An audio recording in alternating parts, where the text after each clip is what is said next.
Level up, this is A-Game. Halo, ketemu lagi di episode yang gak kalah serunya. Kali ini kita ada di episode yang paling memanjakan lidah. Seperti yang kita tahu di bisnis F&B gitu ya. Di bisnis F&B kadang-kadang kita melihat sesuatu yang bermunculan, timbul, tenggelam, dan kadang-kadang mungkin hanya mengandalkan viral. Nah, dan kali ini kita juga akan undang salah satu praktisi di dunia F&B. Sudah lama berkecimpung di berbagai macam F&B yang ada di Indonesia. Mungkin dia punya resep-resep yang terbaik bagaimana untuk menjalankan bisnis F&B, terutama dalam hal marketing strategi. Kita langsung undang aja. Halo. Salam kenal Pak. Salam kenal. Dengan Pak Pras ya. Saya dengan Pras, Aditya Pras, Oke. panggilannya Pras aja. Aditya itu nama kecil saya, betul. Oh, jadi manggilnya Pras atau Adit nih Pak? Pras aja. Pras. Boleh Thank kenalin Pak mungkin tentang Pak Pras yang ada di beberapa dunia F&B. Oke, gitu ya. oke. So, perkenalkan saya Aditya Pras. Kebetulan dari awal kuliah, karir dan segala macam aku lebih baik di F&B. Sejujurnya kuliah waktu itu di bidang kitchen. Jadi benar-benar masak. Belajar cara masak, belajar cara ngolah makanan dari nol. Tidak punya background apapun yang pada akhirnya sekarang lebih banyak melihat makanan itu adalah sesuatu yang sangat menarik. Oke. So that's why waktu sempet setelah kuliah aku decide untuk gue mau ke marketing aja tapi jualannya apa? Jualan makanan. Gitu. Oh. So jadi berarti aku mulai kerja itu di umur di tahun 2003 lah ya kurang lebih. So jadi 2003 itu udah mulai karirnya sampai sekarang juga. So jadi macam-macam bidang F&B yang pernah dijalanin juga. Hospitality pernah juga, fine dining juga pernah. So jadi berkecimpung dunia F&B aja terus dari dulu awal karir sampai sekarang. Berapa tahun nih Pak? Belum 200 tahun belum kan ya? Enggak, belum. Iya. 20 tahun 20 kali tahun ada. ya. Wah, luar biasa. 15 sampai 20 kurang Angka nggak bohong guys. lebih. bener. Pak, tadi kan dari kitchen tiba-tiba langsung ke marketing. Apa nih?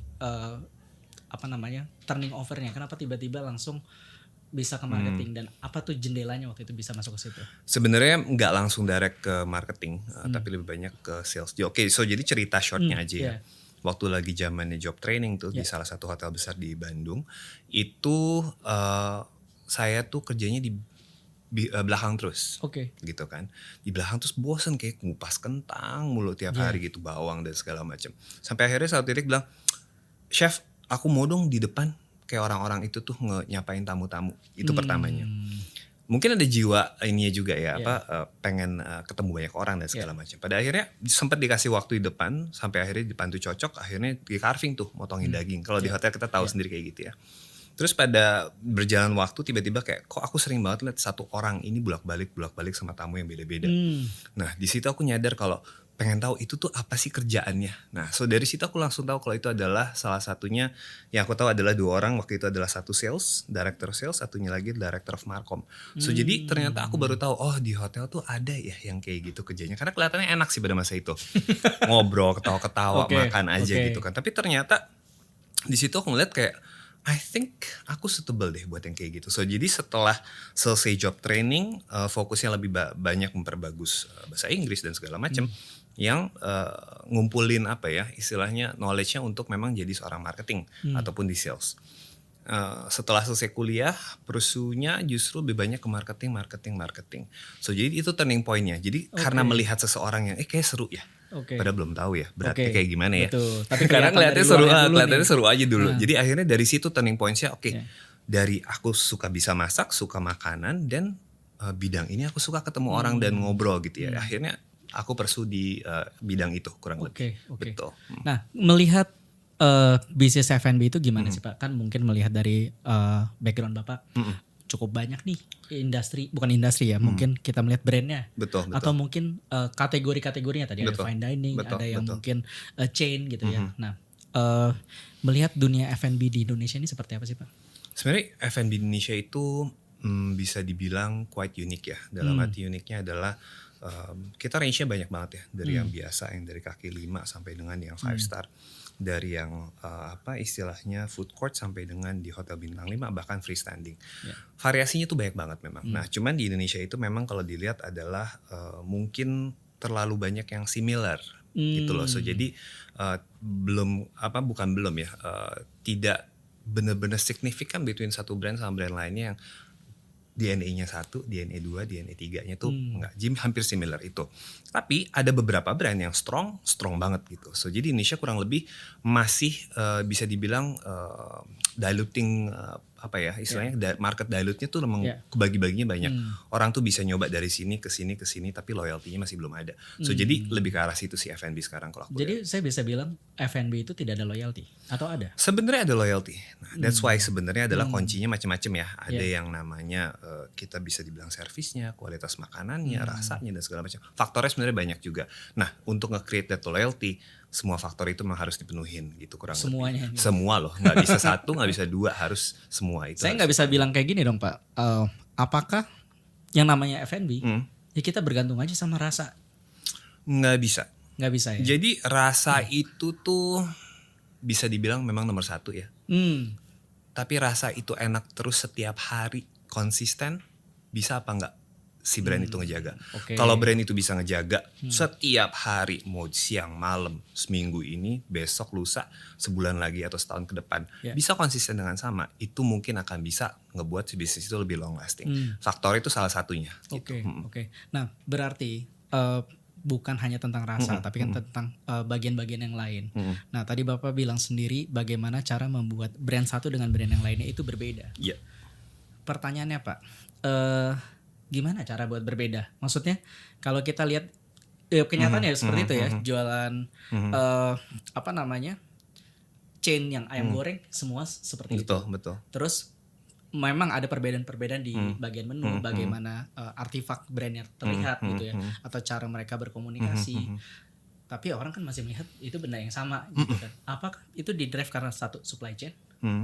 Apa malah di drive dari memang kebanyakan cangnya paling besar di situ yang orang Indonesia mau, atau misalnya orang Indonesia paling banyak makannya ya mungkin kalau di share of throat saya ingat tuh air gitu kan, teh, kopi.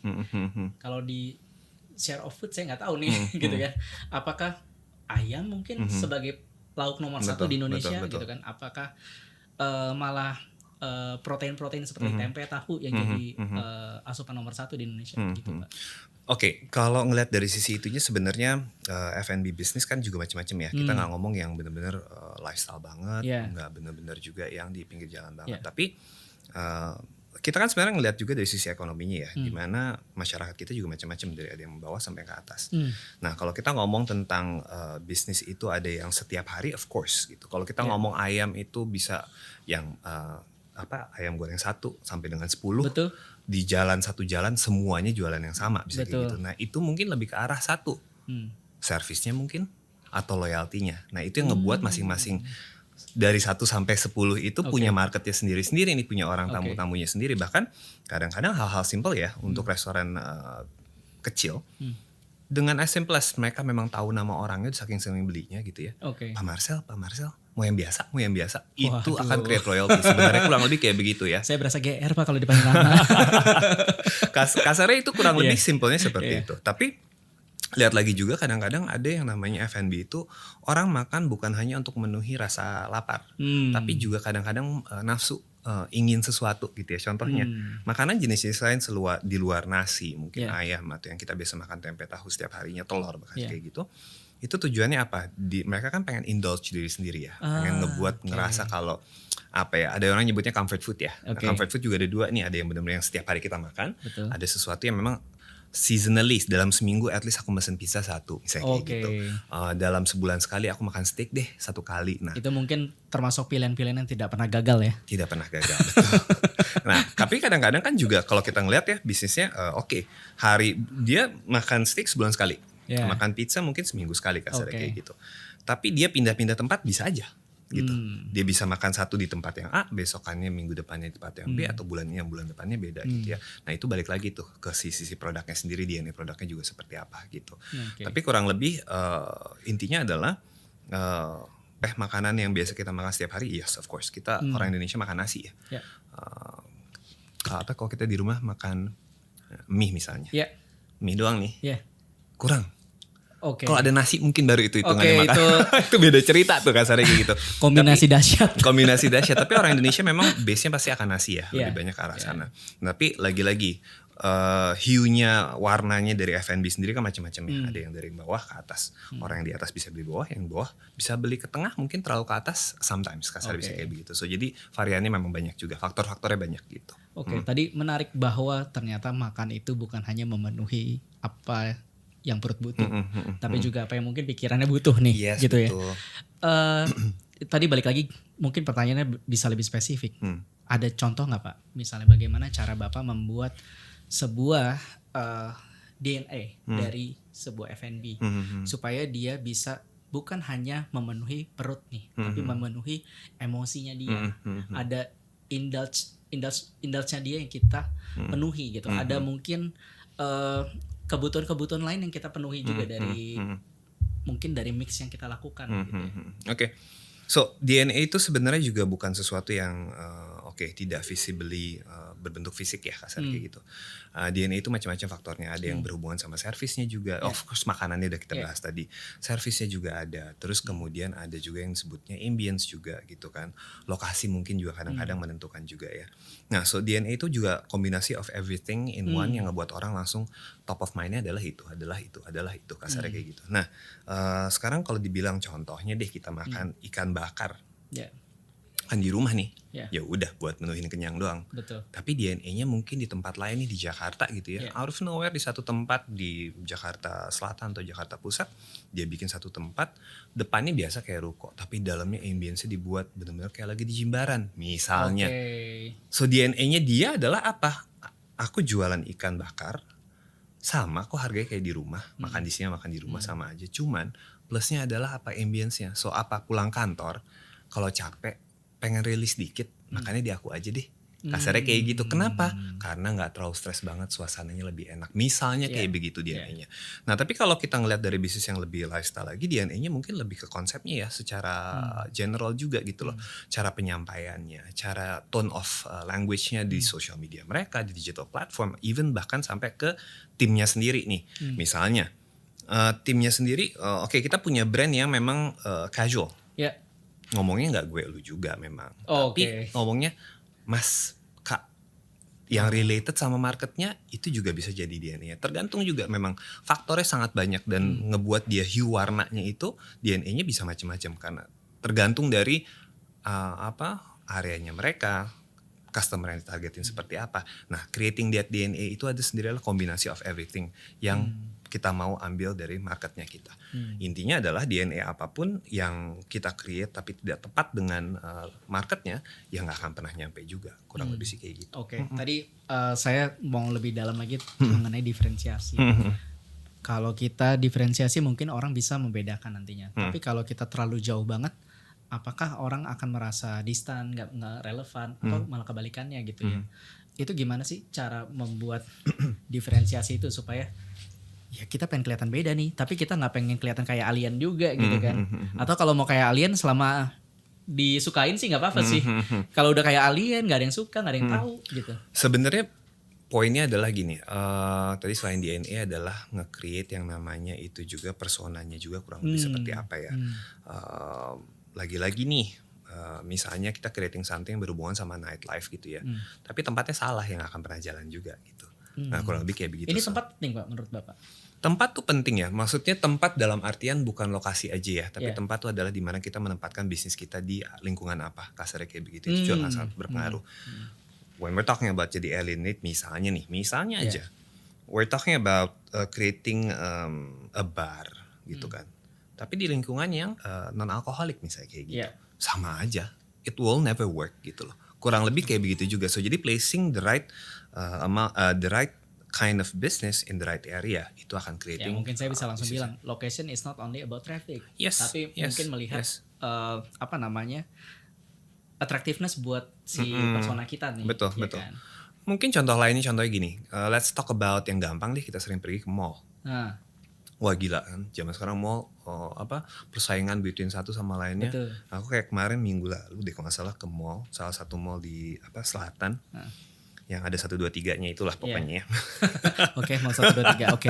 Nah di situnya tuh bener-bener yang muter di situ semua orang teriakin jualan menunya apa kasarnya kayak gitu. Oke. Itu tuh kan ngebuat apa ya istilahnya di situ trafficnya tinggi. Betul. Tapi competitionnya juga lumayan tinggi kasarnya kayak begitu. So jadi orang bener-bener yang mungkin belum tentu mau makan itu tapi karena attract dengan lucu ya. Enak ya kayak makan ini. Nah itu juga bisa seperti itu. So jadi memang lagi-lagi high traffic juga kalau produknya memang gak sesuai. Misalnya nih, oke kita di traffic yang tinggi, tapi di trafficnya itu market segmentnya mungkin di B misalnya kayak gitu. Bukan satu tempat bagus sih minta ampun nomor 1. Oke. Dekornya bagus, orang-orangnya keren, tinggi semua segala macem. Price wise-nya gak cocok misalnya kayak gitu. Sama aja, gak akan pernah jalan juga. Orang bahkan mungkin price wise-nya bener. Tapi cara ngebikin dekornya terlalu intimidating. Nah itu juga gak akan pernah bisa jalan. So faktor-faktor itu yang harus benar-benar para F&B owners atau brand owners itu harus aware. Before creating something itu juga harus ngeliat sekitarannya ada apa sih dan gimana sih mau bikinnya gitu. Jangan sampai juga terlalu ego yang pada akhirnya gak akan jalan juga. Nah pada itu akhirnya. ngerisetnya gimana tuh Pak? Maksudnya ngelihat apakah kita udah bener nih formulanya gitu kan. Kita kan mau validate nih ke consumers atau ke mungkin customer yang datang gitu ya. Bagaimana cara seorang marketer di F&B bisnis itu dia bisa tahu bahwa formulanya benar.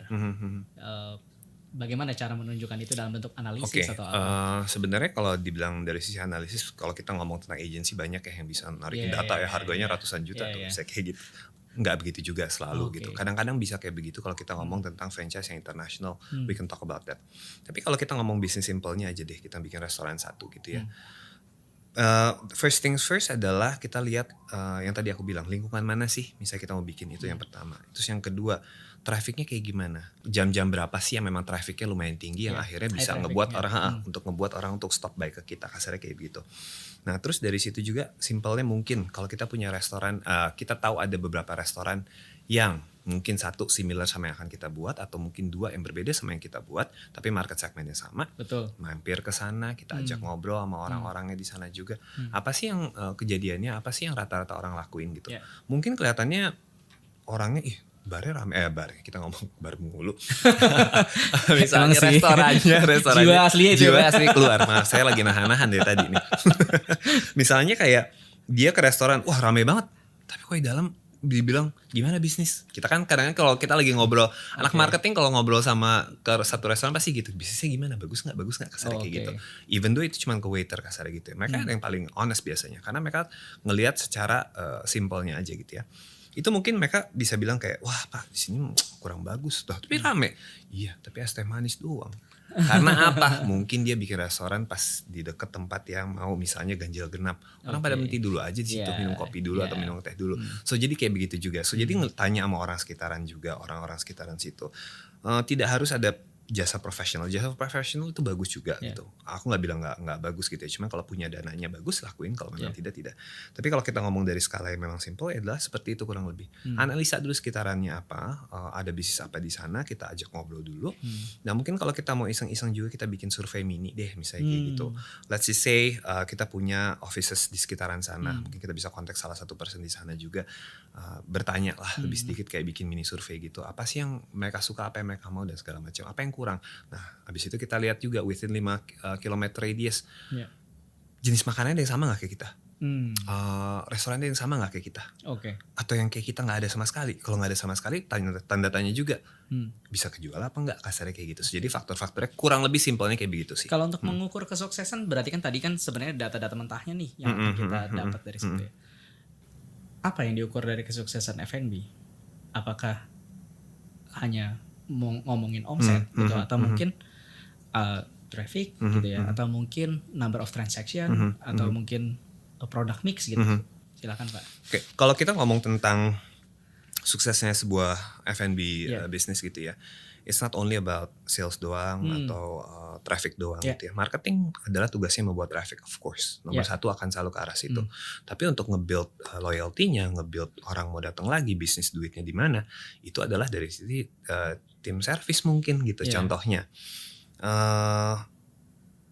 Kita kan tahu ya kalau misalnya kita ngomong branding itu tujuannya adalah untuk membuat orang datang pertama kali. Tapi untuk maintain ya adalah tim servisnya. Servisnya bagus apa enggak, makanannya bagus apa enggak keluarnya. Terus yang ketiga diajak ngobrol, sebutin nama apa enggak misalnya kayak gitu. yang pada akhirnya kita tahu nih, oh orang ini ternyata sukanya kayak begini, kita ingat besok datang kita ngobrol lagi seperti yang tadi aku bilang. Dan itu bisa dibilang sukses. Kenapa? Karena dari whole experience dari dia datang sampai dia pulang itu akan dia ingat semua bagus-bagus semua, kasarnya kayak gitu. Contohnya hal kecil simpelnya, makanannya enak, servisnya bagus, apalagi dia ingat namanya, makanannya timingnya pas semua. Tapi pas mau pulang misalnya gitu ya, mampir ke toilet, wah toiletnya jorok, gitu. Pas dalam nih, wah gak ada tisu sama sekali, susah gitu. Itu hal kecil yang sebenarnya bisa ngebuat orang untuk oke, di sana enak tempatnya, makanannya juga bagus, servisnya bagus, cuman toiletnya kadang-kadang kurang bersih. Jadi once dia lagi lewat nih, sesimpel kayak begitu gitu. Kadang-kadang ada orang tuh zaman sekarang makin kesini customer ya, kita bilang itu makin critical juga. Mereka tahu value itu apaan gitu. Jadi nggak sembarangan juga untuk mereka untuk decide something. Nah, kita ngomong kalau sekarang kita ngomong apa namanya faktornya dia itu sukses apa enggaknya. Of course kalau secara business owner dia akan ngelihat dari sisi duitnya ya, kasarnya kayak gitu. Trafficnya juga seperti apa. Kalau kita dari marketing kita pengennya justru lebih ke hype-nya nih, seru-serunya nih. Orang tahu nih, top of mind-nya nih. Mau nyari yang berhubungan sama makanan A spesifik, carinya ke situ gitu. Cari yang B, carinya ke sini tipenya kayak gitu. So jadi itu suksesnya measurement-nya beda-beda memang gitu. Tapi kalau kita lihat dari business owner, of course dari sisi rupiahnya, dari sisi marketing trafficnya tinggi, mungkin dari sisi operasional loyalty-nya balik lagi. So jadi suksesnya beda-beda. Nah komponen itu semua yang ngebuat satu bisnis itu bisa lama apa enggak, kurang lebih kayak gitu. Saya mau tanya juga, tadi kan bagaimana bisnis bisa lama atau enggak? Atau sebenarnya ada nggak taktik sebuah F&B bisnis untuk melihat kayaknya memang ini usia nggak harus lama nih, usianya cuma sebentar-sebentar aja. Nah itu gimana tuh Pak? Maksudnya bagaimana kita membedakan atau kapan kita menginginkan sebuah bisnis yang saya pikir ini bisnis yang harus terus long lasting, seperti mungkin brand-brand chain yang kita kenal gitu ya. Itu kan usia juga di atas 50 tahun semua. Terus kalau kita mungkin lihat di daerah residensial, di tempat tinggal kita, biasanya kalau kita ngelihat kok ada yang beda nih, terus dikit-dikit lagi ganti lagi gitu kan. Itu kan berarti kelihatan nih itu tempatnya mungkin tidak berganti, tapi dekornya berganti, bisnisnya berganti gitu. Nah, bagaimana Bapak melihat perbedaan treatment ini gitu? Atau mungkin ada pengalaman sebuah F&B itu sebenarnya life cycle-nya seperti apa sih? Oke. Life cycle ya. Iya. Lucu sih. Lucu tuh maksudnya kayak gini. Kadang-kadang ada, kita ngomong aku juga dealing with so many owners juga ya, atau CEO dan segala macam. Semua bisnis pengennya umurnya panjang kasarnya kayak gitu ya. Tapi kita juga ngelihat kadang-kadang kalau kita bisnis panjang tapi kita nggak relevan juga susah gitu. We can say if we are talking about satu produk yang memang tidak ada engagement apa-apa, tapi produknya memang udah lama dari 1800 berapa gitu ya, rasanya sama terus, orang udah akan balik lagi cuma karena rasanya doang. Kita mau makan di rumah, makan sana itu gak ada masalah kasarnya kayak gitu. Udah itu mau udah established kasarnya kayak begitu. Just because of the recipe and just because of the heritage, nilai itu yang mereka pegang. Nah, tapi kalau kita bilang bisnis zaman sekarang, macam-macam sih. Ada satu, ganti kaki loh. Pegel. Ganti setting ya. Ganti setting dulu. Kadang-kadang ada satu juga perusahaannya, misalnya mereka itu ngelihat gimana ngomongnya. Dia bikin as a holding, dia bikin brand baru yang dia tahu tuh umurnya gak akan panjang. Tapi for sure 1 tahun dia akan tutup. Tapi sebelum 1 tahun di 3 bulan pertama udah ROI. Gak masalah. Mau invest lagi, aku taruh duit lagi sekian, kita bikin lagi baru. Ada satu grup lah yang aku tahu juga kayak begitu. Tapi it's a good strategy juga sebenarnya. Karena apa? Mereka akan selalu bilang kalau every time we launch something is always gonna be hype. Berarti dia mencari apa tuh Pak? Mencari tren aja sesaat? Dia either mencari tren atau juga memang mencari, bisa bilang profit instan juga mungkin bisa kayak begitu ya. Dalam artian dia bikin yang penting balik modal semua, dan beberapa bulan kemudiannya aku langsung gain keuntungannya, dan abis udah itu dapat payback periodnya lah ya. Terus customernya juga udah pasti akan bosen, kita cari yang baru. Selalu dia akan on top of everything yang berhubungan sama tren-tren baru, berhubungan sama F&B kasarnya kayak gitu. So mereka always on top of everything yang baru. Mereka harus menjadi leadernya, mereka harus menjadi apa istilahnya, selalu yang orang bilang kalau mereka launching sesuatu pasti akan seru. Gitu. So jadi benar-benar ke arah sana. Tapi juga kalau kita ngomong bisnis yang long term juga bisa dibikin. Nah selama mereka konsisten, dalam artian mereka relevan dengan marketnya mau kurang lebih seperti apa, kasarnya kayak gitu. Ini kan menarik Pak. Tadi contoh misalnya bisnis yang cuma mengandalkan virality gitu atau mengandalkan tren sesaat. Mm-mm. Kalau kita lihat kayak dulu kan ada es kepal Milo laku, rame di sosmed, terus orang-orang tiba-tiba buka es kepal Milo. Terus Yes. habis itu es kepal Milo sekarang udah nggak ada nih. Mm-mm. Di mata kita mungkin ada Betul, tuh, tapi betul. tinggal yang the last one gitu kan. Betul. Apa nih tipsnya buat mungkin orang-orang yang saat ini menjadi audiens kita, mereka mungkin lagi pengen bikin F&B nih. Apa tipsnya supaya mereka bukan cuma ikut-ikutan, tapi benar-benar mereka bisa membuat sesuatu yang bisa long run lah. Betul. Oke, yang pertama mungkin bisa dibilang adalah mereka punya strong DNA dari sisi mereka sebenarnya original mau jualan apa sih? Why do we open this business? Why do we open this F&B business? Itu dulu. Mereka punya core product yang udah pasti produknya A, B, C, D kayak gitu. Bahkan gitu ya, tapi itu adalah selalu yang akan ada kasarnya kayak gitu. Jadi apapun tren yang masuk itu hanya sebagai istilahnya bukan kompasnya, bukan directionnya mereka, tapi itu selalu akan jadi buat mereka tetap current. Mereka current lagi. Oke, kita makannya ayam geprek nih. Ayam gepreknya menunya ada 1, 2, 3, 4, 5 dengan apapun itu bisa kayak gitu. Tapi kok ada es Milonya juga kan kayak gak nyambung ya. Kebayang gak sih habis makan pedas minum Milo tuh kayak rasanya gimana. Tapi marketnya mereka memang ada demand itu. Dan mereka dengan bikin for example Milo itu nambah mereka punya average check. Karena daripada aku prediksi itu mendingan sekaligus makan di sini deh kasarnya kayak begitu. Itu juga ada kayak begitu. So jadi balik lagi DNA-nya seperti apa. Nah kalau kita ngomong tentang restoran mungkin ya. Kita ngomong freestanding restoran. Trennya itu apapun yang baru itu adalah hanya sebagai aku bisa bilang itu adalah sebagai buat mereka selalu in line of current trendnya. Tapi lagi-lagi DNA-nya balikin lagi tuh harus selalu strong.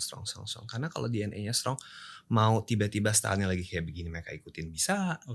Habis itu ganti lagi mereka bisa, tapi tidak ngebuat mereka berubah seolah-olah kayak kok nggak konsisten ya brandnya. Enggak, they're just in with the trend, tapi core-nya makan selalu ada di situ. Jadi berarti kalau mereka harus bikin DNA yang benar-benar kuat, tapi sekaligus juga fleksibel. Yes, versatile di perubahan-perubahan yang terjadi. Oke. Nice tuh. Nah, menarik Pak, menarik. Ini saya ada satu pertanyaan lagi Pak. Ini benar nggak sih saya bilang kalau misalnya kayaknya kalau mau bisnis enakan buka restoran deh. Biasanya kan kalau ngomong mau buka bisnis ngomongnya restoran dulu nih. Mungkin satu jawabannya benar atau enggak dulu ya. Terus kedua, kalau misalnya masuk ke bisnis restoran, itu benar nggak sih sebenarnya bisnis yang gampang atau malah sebaliknya nih? Mungkin dari pakar bisa lebih menjawab nih. Biasa kan gitu ya. Yes and no tergantung orangnya juga sih ya. Betul. Yes and no itu my favorite answer is always yes and no. Karena sebenarnya balik lagi ke orangnya sendiri. Mau dibilang bisnis yang beneficial bisa juga tergantung dari orangnya sendiri. Dia memang tadi why dia bikin bisnisnya. Terus yang kedua how dia tidak burn out cepat karena tren yang selalu berubah misalnya kayak begitu.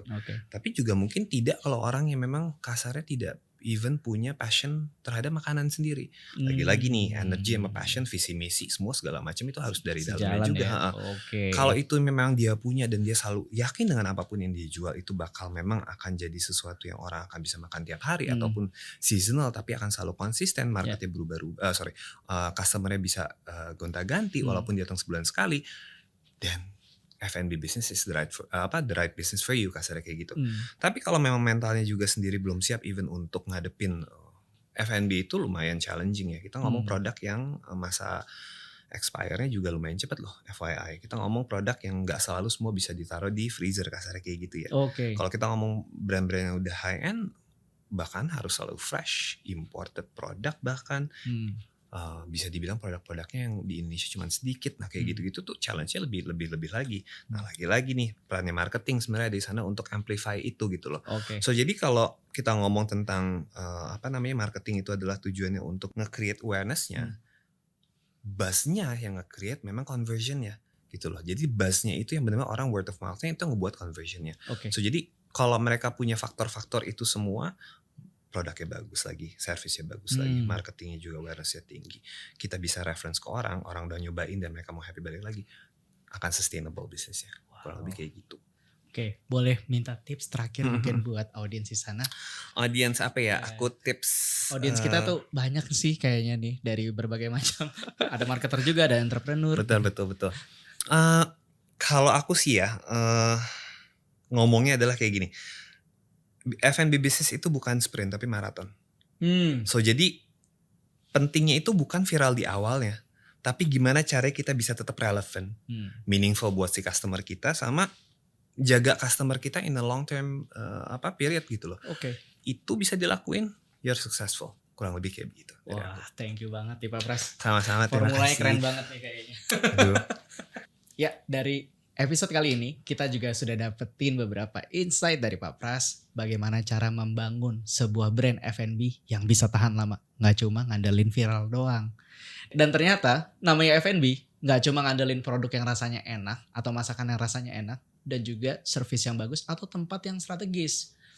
Tapi juga berkaitan dengan banyak faktor, mulai dari service atau bagaimana kita membangun DNA yang tepat, dan bagaimana kita juga beradaptasi terhadap perubahan-perubahan yang ada.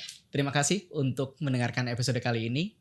Semoga insight-insight ini bisa jadi bekal buat kamu-kamu yang lagi mau bangun bisnis F&B atau mungkin lagi kerja di sebuah bisnis F&B supaya mungkin bisa membuat bisnis F&B di Indonesia bisa jadi lebih maju. Sampai jumpa di episode berikutnya. A-Game, Game Up, Level Up! Level up. This is A Game.